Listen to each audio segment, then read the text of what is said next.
মদিনাবাসী তোমরা যার জন্য অপেক্ষা করে তিনি এসে গেছেন। এই শুরু হলো তাকবীর, চিৎকার। মদিনাবাসী সবাই ছুটতে ছুটতে চলে আসলেন রাসূলুল্লাহ সাল্লাল্লাহু আলাইহি ওয়াসাল্লামকে ইস্তেকবাল করতে। কোবায় যেয়ে তারা বসলেন, বনু সালামা গোত্রের মহল্লায় যে উঠলেন। রাসূলুল্লাহ সাল্লাম বসে আছেন, আবু বকর আছেন। মদিনার মানুষ তো তাকে দেখিনি আগে, মুসলমান হয়েছে মুসআব ইবনে উমাইরের দাওয়াতে, অন্যান্যদের দাওয়াতে, কিন্তু দেখিনি কে আবু বকর আর কে নবীজি বোঝা যাচ্ছে না। এমন সময় রোদ লেগেছে আবু বকর রাসূলুল্লাহ সাল্লামের গায়ে। আবু বকর নিজে চাদরটা ধরে আড়াল করলেন নবীজিকে। সবাই বুঝতে পারলো কে নবী আর কে তার সাথী। রাসূলুল্লাহ সাল্লাল্লাহু আলাইহি ওয়াসাল্লাম 4 দিন সেখানে থাকলেন, সোম, মঙ্গল, বুধ, বৃহস্পতি। সেখানে মুসলিম উম্মার প্রথম মসজিদ বানালেন, মসজিদে কোবা মসজিদ বানালেন। রাসূলুল্লাহ সাল্লাল্লাহু আলাইহি ওয়াসাল্লামের বড় সুন্নত, যেখানে যাবে মসজিদ বানাবে। মসজিদের কোনো বিকল্প নেই। মসজিদ বানাও, মসজিদটাকে উম্মতের সকল কাজের মার্কাজ বানাও। মসজিদে নামাজ হবে, মসজিদে শিক্ষা হবে, মসজিদে দর্স হবে, মসজিদে বিশ্রাম হবে, মসজিদে ওয়াজ হবে।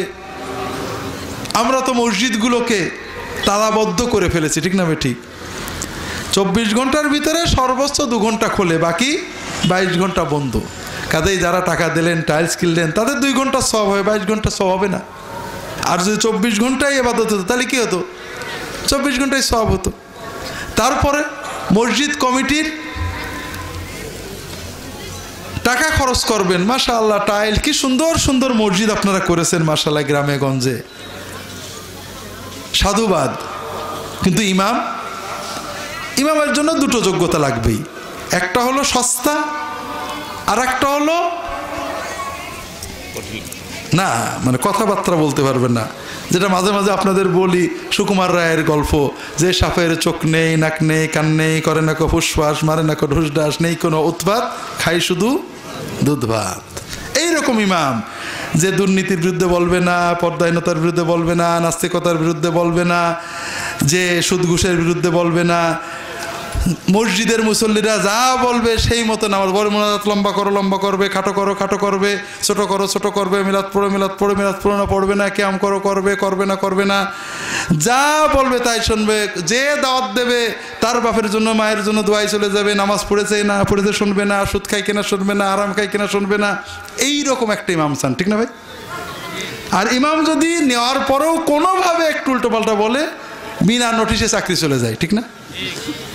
মসজিদ বানাইছেন দোজখে যাওয়ার জন্য না বেহেশতে যাওয়ার জন্য? সব কাজের শোকজ আছে, ইমামের কিন্তু শোকজ নেই। কাজেই দোজখের পথটা সবাই, আপনার এই কোনো রাজনীতি আল্লাহর কাছে চলবে না। ইমাম ভুল করলে বলবেন, কমিটি বলবে হুজুর এই কথা এরকম না এরকম হচ্ছে, আমাদের সমস্যা হচ্ছে, সমাজে অন্যায় হচ্ছে। আজকে মসজিদকে আপনি তালাবন্ধ করেছেন, যে মসজিদ আল্লাহর কথা বলার জন্য, সেই মসজিদ থেকে আল্লাহর কথা বলা বন্ধ করে দিয়েছেন আপনি। মসজিদ কমিটির সভাপতি, সেক্রেটারি হয়েছেন, ঠিক আছে, আল্লাহর কাছে একদিন আপনাকে দাঁড়াতে হবে।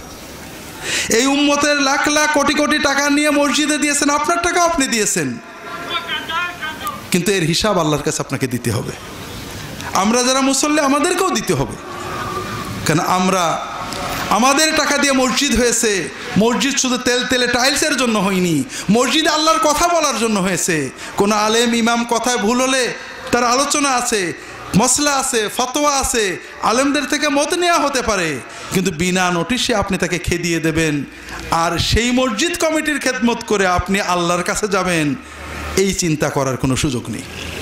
কাজেই ভাইরা, আমরা অনেক অন্যায় করি, করতেই পারি, আমরা তো গুনাহগার, কিন্তু তাই বলে আল্লাহর মসজিদে আল্লাহর কথা বলতে দেব না, এই কাজটা করবেন না। যদি আপনি মনে করেন কথাটা ভুল, অন্য আলেমদের কাছে নিশ্চিত হন, আপনি আল্লাহর কথা জানেন না, সে জানে। আপনি যদি মনে করেন তার কথা ভুল হয়েছে, অন্যায় হয়েছে, আর একজন আলেমকে শুনে সমাধান করেন, নোটিশ করেন যে ভাই আপনি এই কথা বলেন না, এটা সমস্যা হচ্ছে, মসজিদের মুসল্লিদের আপত্তি হচ্ছে, অসুবিধা হচ্ছে। কিন্তু দুর্ভাগ্য, আমরা মসজিদটাকেও, বরং মসজিদটাকেই সবচেয়ে অসহায় বানাইছি।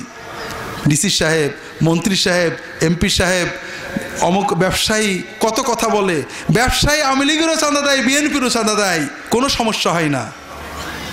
আর ইমাম সাহেব যখন আওয়ামী লীগ ক্ষমতায় থাকবে, আওয়ামী লীগের দোয়া করবে, বিএনপির দোয়া করবে, ওরে বাবা পরের দিনই চাকরি নেই। যখন বিএনপি ক্ষমতায় থাকবে, বিএনপির দোয়া করার পরে যে আওয়ামী লীগের দোয়া করে, আর চাকরি নেই। অথচ আমার সব মুসল্লি, আমার আওয়ামী লীগ, বিএনপি, সব জাতীয় পার্টি, জামাত, আমি সবার জন্য দোয়া করব। এটা আমার অধিকার, এটা তাদের অধিকার, এটা মুসল্লিদের অধিকার।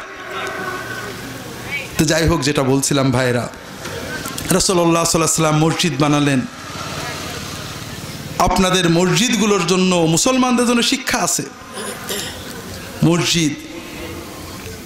মসজিদের ইমাম কে ছিল? সালেম মাওলা হুযাইফা, কালো কুচকুচে নিচু বংশের আফ্রিকার কৃতদাস, সে ছিল ওই কুবা মসজিদের ইমাম। আর তার পিছনে নামাজ পড়তো আবু বকর, ওমর, ওসমান, বড় বড় আনসার মুহাজির সাহাবী। এতে ইসলাম কোনো বংশ দেখেনি, যোগ্যতা দেখেছে, তাকওয়া দেখেছে।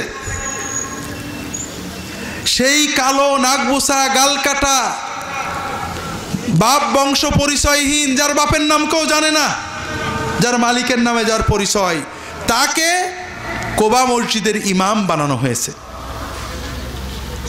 আর আমরা ইমামকে আমাদের চাকর বানিয়ে নিয়েছি। যদি আপনার মনে আল্লাহ রহির, রাসূলুল্লাহ সাল্লাল্লাহু আলাইহি ওয়াসাল্লামের নবুয়তের এলেমের প্রতি সামান্য শ্রদ্ধা থাকে, তাহলে বুঝতে হবে যে আমার টাকা আছে, ক্ষমতা আছে, শক্তি আছে, কিন্তু ওই ইমাম সাহেব, ওই কালো গালকাটা ইমাম সাহেবের ভিতরে ওহির এলেম আছে, যেটা আমার নেই। কাজে ইমাম সাহেবকে আমি ওর গাল দেখে পছন্দ করি না, ওর বংশ দেখে নয়, ওর ভিতরে যে ওহি আছে এটাকে শ্রদ্ধা করতে আমি বাধ্য, তা না হলে আমার ইমান থাকবে না। তো যেটা বলছিলাম ভাইয়েরা, কোবা মসজিদ থেকে রাসূলুল্লাহ সাল্লাল্লাহু আলাইহি ওয়াসাল্লাম শুক্রবারের দিন সকালে বেরিয়ে পড়লেন মদিনার উদ্দেশ্যে। এই 3-4 কিলো হবে, আমি হেঁটে গেছি মদিনা মসজিদে নববী থেকে কুবা মসজিদে, আমি হেঁটে গেছি। বেশি কষ্ট হয় না, এই 3-4 কিলো হবে, 4 কিলো হয়তো হবে, আল্লাহু আলাম। সেখানে রাসূলুল্লাহ সাল্লাল্লাহু আলাইহি ওয়াসাল্লাম রওনা দিলেন। কিছু দূরে যাওয়ার পরে শুক্রবারের দিন আল্লাহ তাআলা জুমার নামাজ ফরজ হওয়ার ওহী নাজিল করলেন। এর আগে কিন্তু জুমা ছিল না। রাসূলুল্লাহ সাল্লাল্লাহু আলাইহি ওয়াসাল্লাম ওখানে থামলেন, ওই মহল্লায় জুমার নামাজ আদায় করলেন, যেটাকে মসজিদুল জুমা বলা। এখানে একটা বড় মসজিদ আছে, এখনো আছে। এরপরে জুমার পরে তিনি মদিনায় আসলেন। 12ই রবিউল আওয়াল শুক্রবার, তিনি 1লা রবিউল আওয়াল সোমবারে গারে সাওর থেকে মদিনায় রওনা দিয়েছেন। 8ই রবিউল আওয়াল সোমবারে কুবায় পৌঁছেছেন। 12ই রবিউল আওয়াল শুক্রবারে জুমা পড়ে তিনি মদিনায়, যেখানে এখন বর্তমান মসজিদে নববী, সেখানে আবু আইয়ুব আনসারী রাদিয়াল্লাহু তাআলা আনহুর বাড়িতে উঠলেন। ওঠার পরে ওই রবিউল আওয়াল মাসের আর মাত্র কতদিন থাকলো? 18 দিন। এই 18 দিনে রাসূলুল্লাহ সাল্লাল্লাহু আলাইহি ওয়াসাল্লামের কাজ যেগুলো আমরা পাই, মসজিদ তৈরি করা। 1 নম্বর তিনি কি করেছেন? মসজিদ তৈরি করেছেন। মসজিদের সাথে নিজের জন্য বাড়িও তৈরি করেছেন। কত বড়? এই 8 হাত বাই 8 হাত, এবং উপরে এই হাত দিলেই 4.5 হাত বা 4 হাত খেজুরের পাতা কাদা দেওয়া, যে ঘরে তিনি থাকতেন। কথা বোঝেননি? তার মানে মদিনার সবাই এরকম ছিল না। যে বাড়িতে তিনি উঠেছিলেন আবু আইয়ুব আনসারী কিন্তু দোতলা বাড়ি, আর তিনি নিজের জন্য বানালেন কি? একটা কুড়ে ঘর। আর মসজিদ বানালেন 100 হাত বাই 100 হাত। দ্বিতীয়, মসজিদে বানানোর সময় তিনি নিজে মাটি টেনেছেন, মাটি কেটেছেন, পাথর টেনেছেন। বয়স কত? 53 হয়ে গেছে। আমরা অল্প বয়সে হুজুর হয়ে যায়। হুজুর মাটি কাটবে, হুজুরের পায়ের মাটি থাকে না, তার হুজুর মাটি কাটবে। আর রাসূলুল্লাহ সাল্লাল্লাহু আলাইহি ওয়াসাল্লাম সাহাবীদের সাথে মাটি কেটেছেন, মাটি টেনেছেন। এরপরে ভ্রাতৃত্ব স্থাপন করলেন মুহাজির এবং আনসারদের ভিতরে। মুহাজির মানে যারা মক্কা ছেড়ে হিজরত করেছেন, আনসার মানে যারা মদিনায় রয়েছেন, মদিনার বাসিন্দা, মদিনার স্থায়ী বাসিন্দা। রাসূলুল্লাহ সাল্লাল্লাহু আলাইহি ওয়াসাল্লাম একজন আনসারীর সাথে একজন মুহাজিরের ভাই পাঠিয়ে দিলেন, ভাই। তারা ভাই করে নিয়ে গেলেন, তাদের সম্পদের অংশ দেবেন, সব কিছু ভাগ করে দেবেন, এই আবেগ। কিন্তু মুহাজিররা তা নেননি। শুধু একজন মুহাজিরের কথা বলেই আমরা এটা পার হয়ে যাব। আব্দুর রহমান ইবনে আউফ রাদিয়াল্লাহু তাআলা আনহু রাসূলুল্লাহ সাল্লাল্লাহু আলাইহি ওয়াসাল্লামের মুহাজির সাহাবীদের অন্যতম। যে 10 জন সাহাবীকে রাসূলুল্লাহ সাল্লাল্লাহু আলাইহি ওয়াসাল্লাম জীবত অবস্থায় জান্নাতের সুসংবাদ দিয়েছেন, তাদের একজন আব্দুর রহমান ইবনে আউফ। খালি হাত, খালি পা, খালি গা, ব্যাস চলে গেছেন। তার ভাই করে দিলেন আনসারীকে, বড় লোক মানুষ। তিনি বললেন যে ভাই, আপনি আমার ভাই, আমার অনেক জমি আছে, বাড়িও আছে কয়েকটা, বউ আছে 2টো। আমার অর্ধেক জমি, 2 বাড়ির একটা বাড়ি আর একটা বউ আমি তালাক দিয়ে দিচ্ছি, আপনি বিয়ে করে নেবেন।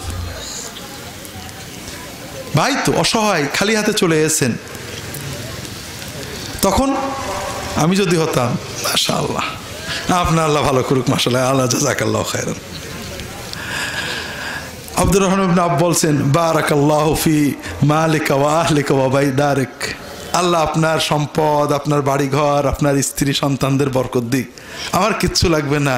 আইনা সুকুল মদিনা, দুল্লুনি আলা সুকুল মদিনা, শুধু মদিনার বাজারটা কোথায়, আমি তো নতুন মুহাজির আসছি, বাজারটা একটু বলে দেন, আর কিছু চাই না। তাহলে বাজারটা অমুক। আব্দুর রহমান বাজারে গেলেন, ওই 1 টাকা যা ছিল তাই দিয়ে কিছু ছাতু কিনে, ছোলা কিনে বসলেন, বিক্রি করলেন। প্রতিদিন যান আসেন, কিছু জিনিস কিনে নিয়ে যান, একটু লাভ হয় ওইটা দিয়ে আরেকটু কেনেন। রাসূলুল্লাহ সাল্লাল্লাহু আলাইহি ওয়াসাল্লামের ওফাতের আগেই 10 বছর পার না হইতেই আব্দুর রহমান ইবনে আউফ বিলিয়নিয়ার হয়ে গেলেন, শুধু ব্যবসা করে। আব্দুর রহমান ইবনে আউফ মৃত্যুর সময় যে সম্পদ রাখছিলেন, তখন তো আর ব্যাংক ছিল না, ক্রেডিট কার্ডও ছিল না, সোনা কিনে সোনা জমা করে করে রাখছিলেন। সেই সোনাগুলো সন্তানদের, ওয়ারিসদের ভাগ করতে কুড়োল দিয়ে কাটা রাখছিল। তার মানে এই না যে জমা করেছেন, প্রতি বছরে লাখ লাখ টাকা বিভিন্ন তাবুকের যুদ্ধে কয়েক ক্যারাভ্যান সম্পদ দিয়ে দিয়েছেন। যত পরে যখন টাকা বাড়লো, উনি সিরিয়া থেকে বড় বড় কাফেলা মানে পণ্য নিয়ে আসতেন, তার 1 ভাগ উনি গরিবদের ভিতরে দান করে দিতেন। কিন্তু তারা পরনির্ভরশীল হননি, কর্ম করেছেন।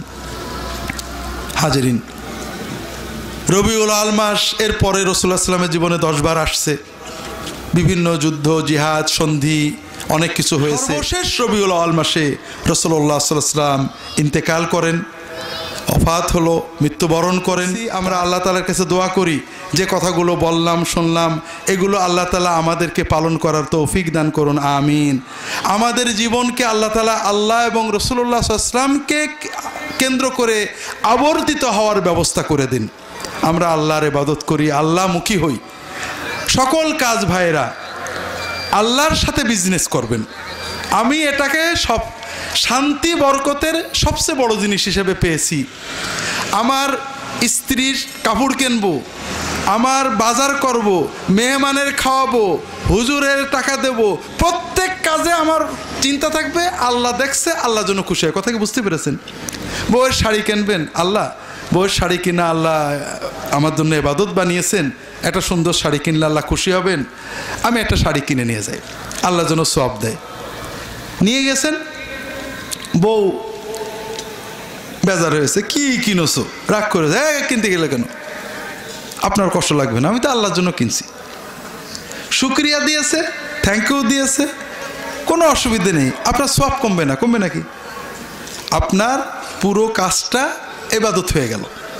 তাহলে আমাদের জীবনে খাওয়া দাওয়া, চাকরি বাকরি, পড়াশোনা সবগুলো আল্লাহ তাআলাকে খুশি করার নিয়তে করতে হবে। এটা হলো বড় জিনিস। রাসূলুল্লাহ সাল্লাল্লাহু আলাইহি ওয়াসাল্লামের মানে যাওয়ার চেষ্টা করতে হবে। যে উনি কী কায়দায় করেছেন, ওনার পরিবার কেমন ছিল, উনি কেমনভাবে আচরণ করতেন, সেই মানে যাওয়ার চেষ্টা করতে হবে। 3 নম্বর, আমরা বর্তমানে ছোট ছোট বিষয় নিয়ে ঝগড়া ঝাঁটিতে আসি। আমরা হুজুরাই ঝগড়া করি, আপনাদেরকে ঝগড়ায় ইনভলভ করি। তা আমার অনুদেরও ভাইয়েরা, আমরা ঝগড়া করি, আপনারা আমাদের ঝগড়ায় ঢুকবেন না। আপনার কথা বুঝতে পারছেন? যে হুজুর যা বলে শুনবেন, বললেন আল্লাহ অত শত বুঝি না, সব আলেমের মহব্বত করি, তোমার নবীর পথে চলার চেষ্টা করি। আমি কারোর ঘৃণাও করতে যাব না, কারোর বদনামও করতে যাব না, গুনাহ কামাইতে যাব না। কথা কি বুঝেছেন? আমরা সবাই ভালো চিন্তাটা করব, কারোর খারাপ পেলে দোয়া করবো, আল্লাহ অমকের দেখছি ভালো না, আল্লাহ তোমার নবীর উম্মত ভালো করে দাও, তারও জান্নাত দাও, আমারও জান্নাত দাও। অন্তরটাকে সকল মুমিনের জন্য সরল লাগবেন, দ্বীনের কথা মানুষদের বলবেন। কারণ মানুষের ভিতরে ভালো, প্রতিটি মানুষের ভিতরে ভালো আছে। এমনকি যে খুন করে, যে মদ খায়, যে নানান পাপ করে, ওর ভিতরেও কিন্তু ভালো আছে। ওর ভালোটাকে আমরা নারিশ করতে পারিনি, আমরা লালন করতে পারিনি, এটা আমাদের ব্যর্থতা। ওর কাছে আমি দিনটা পৌঁছাতে পারিনি। কাজেই আমরা মানুষের বিচার করতে আসিনি। আমরা কি জজ নাকি ভাই, কাজী নাকি? আমরা মানুষকে দাওয়াত দেব, আল্লাহর কথা বলবো। কেউ যদি নেয় আলহামদুলিল্লাহ, না নিলে সে বুঝবে। তো এই জন্য আমরা সবাই আল্লাহর পথে এগোতে চেষ্টা করি। এখানে কিছু প্রশ্ন আছে, রাসূলুল্লাহ সাল্লাল্লাহু আলাইহি ওয়াসাল্লামকে নূরের নবী বলা যাবে কিনা? নূরের নবী না বলা উচিত। কেন? খুব ভালো করে বোঝেন। লা ইলাহা ইল্লাল্লাহু মুহাম্মাদুর রাসূলুল্লাহ। ইবাদত করবো কার? তরিকাটা কার? এই তরিকার আবার একটা তরিকা আছে, সাহাবায়ে কেরামগণ। নবীজির তরিকা সবচেয়ে ভালো বুঝতেন কারা? সাহাবাগণ। আল্লাহ কোরআনে তাদেরকে মডেল বানিয়েছেন। তা আমরা যখন নবীজি এবং তার সাহাবীদের দেখি, সাহাবীরা কখনো নূরের নবী বলেননি। কোনো হাদিসে পাবেন না রাসূলুল্লাহ সাল্লাল্লাহু আলাইহি ওয়াসাল্লাম সাহাবীরা নূরের নবী বলেছেন। তারা নবিউল্লাহ, রাসূলুল্লাহ, রাসূলুল হুদা এসব বলেছেন, ইমামুল মুত্তাকিন, কিন্তু নূরের নবী বলেননি। আর রাসূলুল্লাহ সাল্লাল্লাহু আলাইহি ওয়াসাল্লামের সবচেয়ে ভক্তি করেছেন কারা? তাদের চেয়ে তো আমরা বেশি ভক্তি দিতে পারবো না, কেন? তারা যেগুলো বলতেন ওইগুলো বলতে হয়। আমরা বাড়াই বলবো কেন? বাড়াই বললাম আবেগ নিয়ে। যদি আল্লাহর নবী নারাজ হন, সহিহ হাদিস, আবু দাউদের হাদিস, অন্য মুসনাদ আহমদের হাদিস, কিছু লোককে এসে রাসূলুল্লাহ সাল্লাল্লাহু আলাইহি ওয়াসাল্লামের খুব প্রশংসা করছে। ইয়া রাসূলুল্লাহ আনতা সাইয়্যিদুনা ওয়া ইবনু সাইয়্যিদিনা ওয়া আনতা খায়রুনা ওয়া ইবনু খায়রিনা। আপনি আমাদের সাইয়্যিদ, আপনি আমাদের নেতা, আপনি আমাদের শ্রেষ্ঠ। রাসূলুল্লাহ সাল্লাল্লাহু আলাইহি ওয়াসাল্লাম বললেন, ইয়া আইয়ুহান নাস কুলু বা'দা মা তাকুলুন লা ইস্তাওয়িয়ান্নাকুমুশ শাইতান। তোমরা তোমাদের কথা বলো, কিন্তু শয়তানের পিছে চলো না। ইন্নামা আনা আবদুল্লাহি ওয়া রাসূলুহু। আমি আল্লাহর বান্দা এবং রাসূল। ওয়াল্লাহি লা উহিব্বু আন তারফাউনি ফাওকাল মানজিলাতিল্লাতী আনজালানিল্লাহু বিহা। আল্লাহর কসম, আল্লাহ আমাকে যেখানে রেখেছেন তার উপরে রাখো, আমি পছন্দ করি না। আচ্ছা, আমাদের সমাজের একটা ভালো মানুষ, তাকে যদি খুব আপনারা ফুলান, সে কি খুশি হয় না বেজার হয়? বিরক্ত হয়। একটা ভালো মানুষ যার মন ভালো, তাকে যদি আপনি খুব ফুলান, সে বিরক্ত হয়, ঠিক না? যারা খারাপ মানুষ তারা চাটুকারিতা পছন্দ করে, ঠিক না? ভালো মানুষরা কিন্তু চাটুকারিতা পছন্দ করে না। আমাদের নবীজি কি চাটুকারিতা পছন্দ করেন নাকি? যে আমরা তার একটু চাটুকারিতা করলে খুশি হবেন না? আল্লাহ যেটা বলেছেন তার চেয়ে বেশি বললে নারাজ হন। তবে এমনি নূরের নবী বলা, নূর হেদায়েতের নূর, এই অর্থে বললে নাজেজ হবে তা না। তবে তিনি নূরের তৈরি, এটা কোরআন হাদিসে নেই, বরং এর উল্টোটা আছে। বিস্তারিত আমার হাদিসের নামে জালিয়াতি বই পাবেন। পুরাতন মসজিদ ভেঙে ফেলা হয়েছে মসজিদটা বড় করার জন্য। ওই স্থান থেকে একটু দূরে একটা বিল্ডিং বাড়িতে ঘরের মধ্যে ওয়াক্তিয়া ও জুমার নামাজ পড়া হচ্ছে। জুমার নামাজ হবে কিনা, যদি ইমাম সাহেব অনুমতি দেয়, জুমার সময় সবাইকে আসার সুযোগ থাকে, হবে। আদম আলাইহিস সালামকে সৃষ্টির 2000 বছর আগে মোহাম্মদী নূর সৃষ্টি করে আল্লাহ তাআলা আরশের সামনে মোহাম্মদী নূর রেখে দেন এবং আল্লাহ তাসবিহ পাঠ করেন। কথাটা কি সত্য? কথাটা মিথ্যা। এটা জালিয়াতরা বানিয়েছে উম্মতের সকল আলেম, বিশেষ করে ফুরফুরার পীর আবু জাফর সিদ্দিকী, ইমাম সুয়ুতি, মোল্লা আলী কারি সবাই এগুলোকে জাল বলেছেন, মিছে কথা বলেছেন। একটা নতুন মসজিদ নির্মাণ করা হইতেছে, এখন একদল মুসল্লি বলতেছে মসজিদের ভিতরে কবর পড়ে গেছে। এ কথা যারা বলছে তারা নামাজি ভালো, আর যারা বলতেছে না কবর পড়ে নাই, একটু পড়লেও সমস্যা নাই, তারা নামাজি কম, সাধারণ মুসল্লি। এই মসজিদে নামাজ পড়লে তাদের নামাজের সমস্যা হবে কিনা? না, মসজিদে কবর নেই, দেখা যাচ্ছে না, এখন নিচেই কবর আছে কিনা এই সন্দেহ, তাই না? এখন কোনো সমস্যা নেই, কবর যখন বানানো হয় কবর দেখা যায়নি তো, এবং কোনো নতুন কবর জানা কবর তো না, অনেক পুরনো কবর, এই তো সমস্যা নেই। চাকুরি শেষে প্রাপ্ত টাকা পোস্ট অফিসে জমা রেখে মাসিক প্রতি লক্ষ টাকা 1000 টাকা উত্তোলন করে জীবনযাপন খরচ মেটানো হচ্ছে, এটা হালাল কিনা? জি না, এটা হালাল না, এটা সুদ। যে টাকা আমরা টাকা দেব কাউকে, অর্থাৎ টাকা দেব, সেই টাকার উপরে যে টাকা দেওয়া হয় এই টাকা সুদ হয়। টাকার বিনিময়ে টাকা বৃদ্ধি নেওয়া যায় না, এটা বিনিয়োগের ব্যবসা। যদি তারা খাটিয়ে ব্যবসা থেকে দিতেন হতো, কিন্তু আমাদের বর্তমান সকল সরকারি অর্থব্যবস্থা সুদের উপরে, এই জন্য এটা খুব কঠিন অবস্থা। একজন মানুষ রিটায়ারমেন্টের পরে তিনি কি করবেন? না ব্যবসা করতে পারেন, সে টাকাটা রাখলে ছেলে ফেলে কেড়ে নেয়, কিছুদিন পরে অসহায় হয়ে যান। আবার এটা বিনিয়োগের কোনো পরিবেশ নেই, আবার অনেকে ইসলামের নামে বিনিয়োগ করে মেরে চলে যায়। আমাকে সেদিন ফোন করে, হুজুর একজনের দিছিলাম একটা সমিতির, তারা মারিং করে চলে গেছে। তো এই জন্য বিষয়টা রিটায়ারমেন্টের পরে খুবই কষ্টকর। দুর্ভাগ্য যে আমাদের দেশে রিটায়ারমেন্টে যাওয়ার পরে যারা হালাল খেতে চান তাদেরও সুদমুক্ত কোনো বিনিয়োগের ব্যবস্থা নেই। কিছু কিছু ব্যাংক ইসলামী চলার দাবি করেন, চেষ্টা করেন। আপনারা একান্ত বাধ্য হলে যদি এই ধরনের কোনো ব্যাংক পান যারা আপনাকে লাভের অংশ দেবে, শরিয়া ভিত্তিক বলে দাবি করে, তারা ভুল করলেও তাদের দাবি দেওয়া কাগজপত্র ঠিক আছে, অন্তত তাদের সাথে লেনদেন করতে পারেন। ইবাদত কবুল হওয়ার হালাল উপার্জন শর্ত। বর্তমান পরিস্থিতিতে হারাম ও হালাল বিষয়ে সচেতনতার বড়ই অভাব পরিলক্ষিত হচ্ছে। ইবাদত করছি কিন্তু হালাল পার্থক্য করছি না। জি, হালাল হারাম পার্থক্য না করলে অনেক ক্ষতি হবে। সবাই করছে না তা না, অনেকেই সচেতন, আল্লাহর রহমতে অনেকেই এগুলো বোঝেন, অনেকে বোঝেন না। আমরা এটা আপনাদের বারবারই বলছি, এবং অনেক আলেম ওলামা বলছেন আমাদের হালাল নির্ভর হতে হবে, চেষ্টা করতে হবে। ইচ্ছার বাইরে ভুল ভ্রান্তি আল্লাহ মাফ করবেন, কিন্তু ইচ্ছা করে যেন হারামে না যায়। ওজনে কম দেওয়া, ফাঁকি দেওয়া, ভেজাল দেওয়া, মিথ্যা কথা বলে ব্যবসা করা, চাকরিতে যে দায়িত্ব আদায় না করা, ঘুষ, সুদ, জুয়া, এগুলো সবই হারাম, এগুলো আমাদের বর্জন করতে হবে। এছাড়া আপনার সম্পত্তি আব্বার মৃত্যুর পরে ভাই বোনদের না দিয়ে নিজে ভোগ করা, এতিমের সম্পত্তি নেওয়া, আইল ঠেলে দেওয়া, আইল সরিয়ে নেওয়া, এগুলোও সব হারাম কাজ। বর্তমানে মাহফিলের ভিডিও ফুটেজের মাধ্যমে মহিলাদের দেখানো শরিয়াতে কতটুকু অনুমোদন দিয়েছে? এখন আমার এটা অনেক জায়গায় প্রশ্ন করে, এটা শরীয়তে অনুমোদন না দেওয়ার কারণ কি?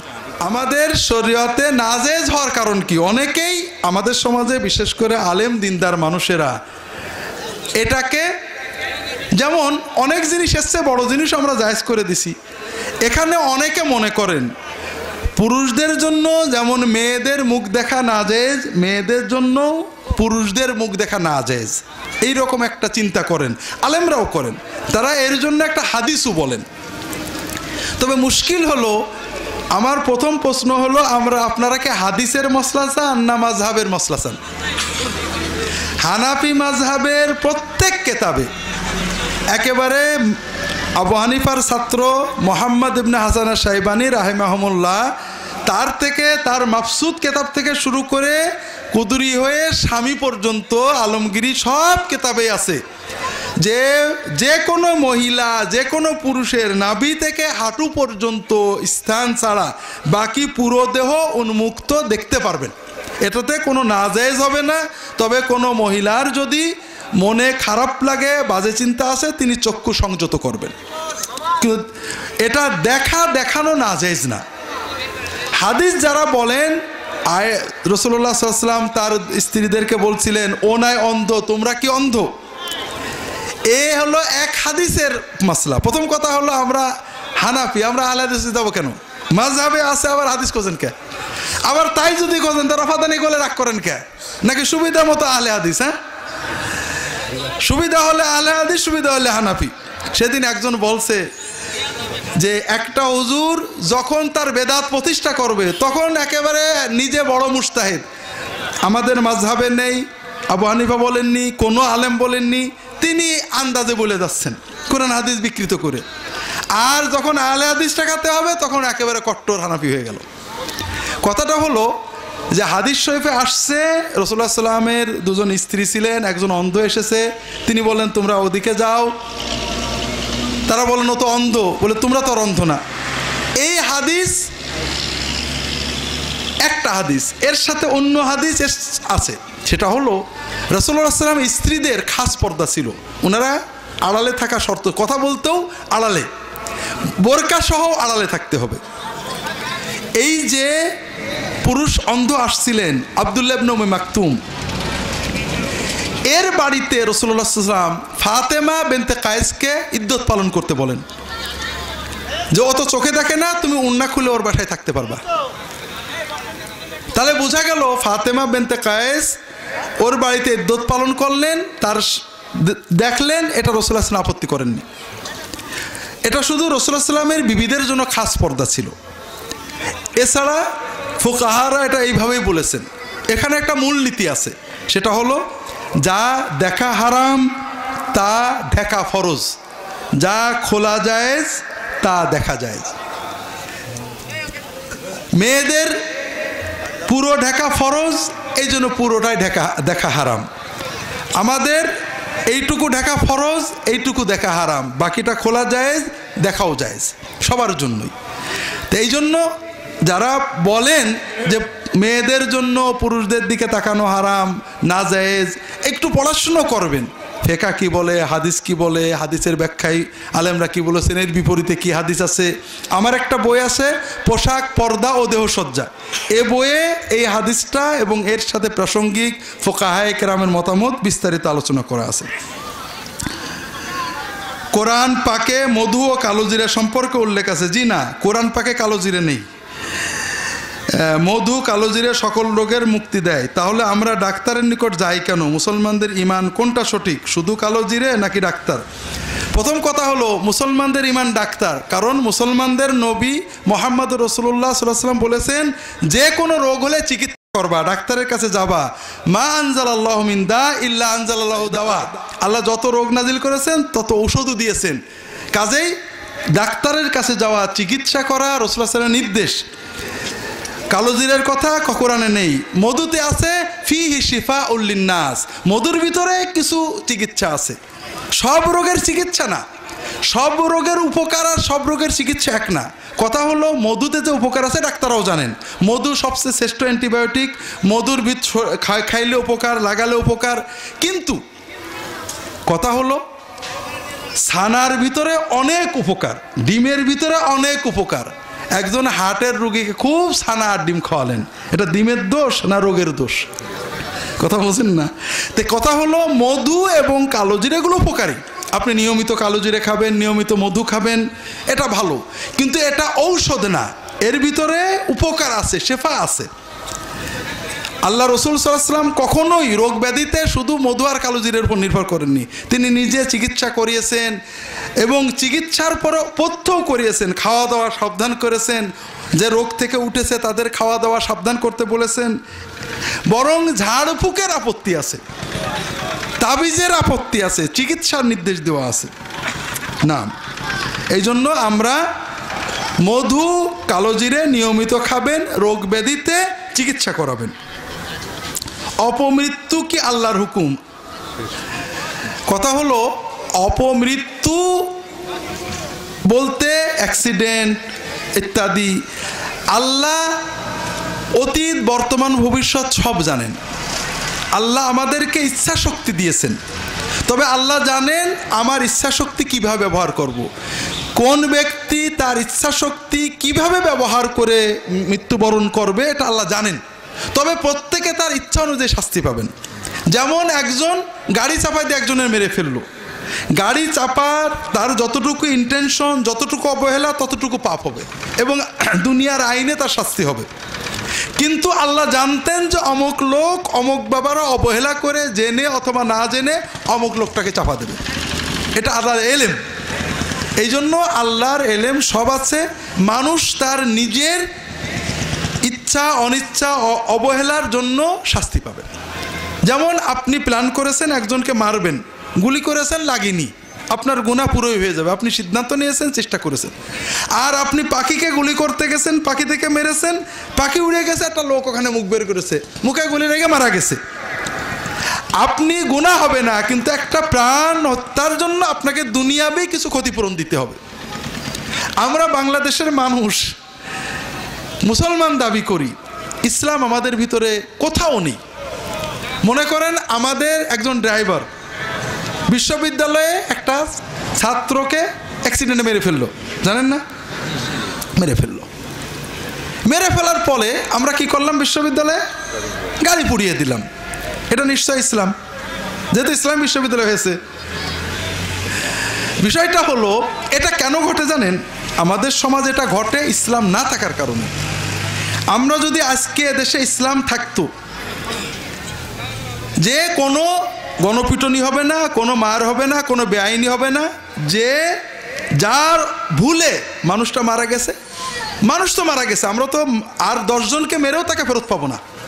কিন্তু সে না বুঝে মেরে ফেলেছে, সে শরীয়সম্মত দিয়ত তাকে দিয়ে দেবে এবং 2 মাস রোজা রেখে আল্লাহর কাছে তওবা করবে, অবহেলার জন্য আল্লাহর কাছে তওবা করবে। তাহলে কেউ আইন হাতে তুলে নিত না। আইন কেন মানুষ হাতে তুলে নেয়? কারণ জানে এর বিচার হবে না। পুলিশে গেলে ঘুষ দিয়ে ছেড়ে দেবে, সরকার গেলে বিচার হবে না, কাজেই যতটুক পারে মনের ক্ষোভ ঝেড়ে নি।